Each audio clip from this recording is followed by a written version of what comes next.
안녕하십니까. 더불어민주당 대변인 한민수입니다. 논평을 발표하겠습니다. 중대한 안보 위기 상황에서 윤석열 대통령은 어디에 있습니까? 윤석열 정부 안보 무능의 현주소가 적나라하게 드러나고 있습니다.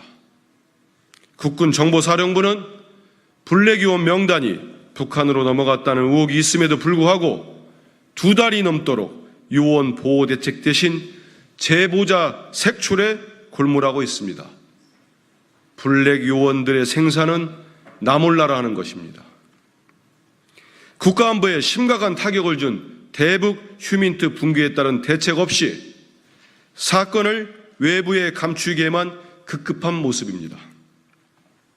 해외에서 활동 중인 요원들은 신상이 유출돼 활동이 불가능한 것은 물론이고 생명의 위협을 받고 있습니다. 이런 상황에서도 정보사는 자신들의 체면 지키기가 더 중요한 것입니까?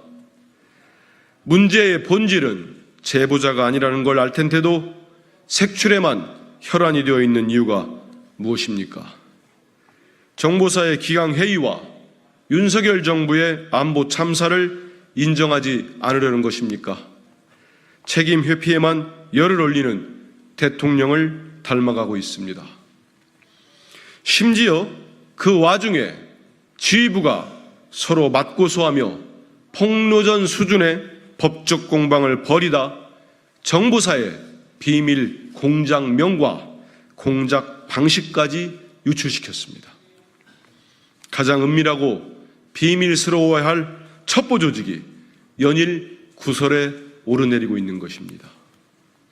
언제까지 우리 국민이 무너져 내리는 군 기강을 지켜봐야 합니까?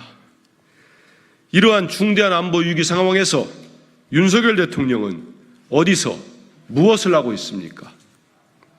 국군 통수권자로서 진상을 밝혀 재발 방지에 나서야 함에도 왜 윤석열 대통령은 무책임하게 침묵으로 일관하고 있는 것입니까? 경로는 이럴 때 하는 것입니다. 더불어민주당은 윤석열 정권이 초래한 안보 참사의 진상을 밝혀 책임을 묻고 국민의 안전과 국가의 안보를 위해 근본적인 대책을 마련하는 데 온 힘을 다하겠습니다. 윤석열 대통령을 꼭 빼닮은 오만한 방통위의 행태를 절대 용납하지 않겠습니다.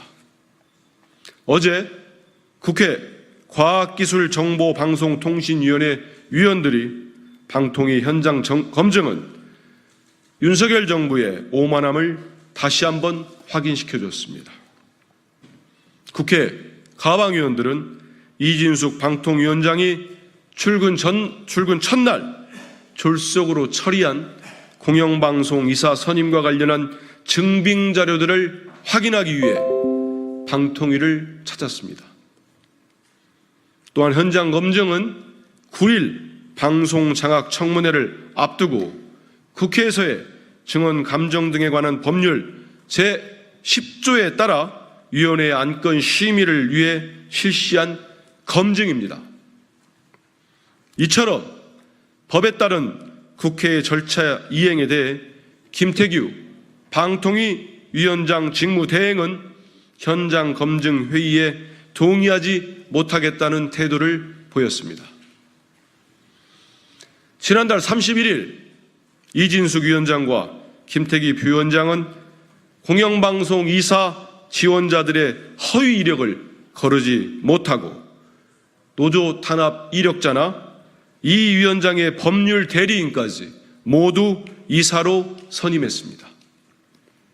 공영방송 이사 선임 과정에서 실질적인 심의가 이루어졌다고 볼 수 없는 것입니다.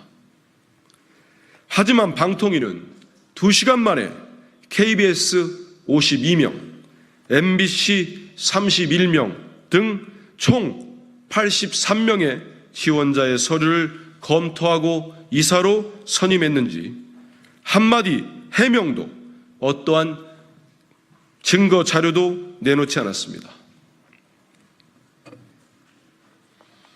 가방위원들은 방통위 회의 운영에 관한 규칙 제17조 1항에 따른 속기록이라도 열람하겠다고 요구했지만 김태규 직무대행은 열람도 공개에 해당된다며 이조차 거부했습니다.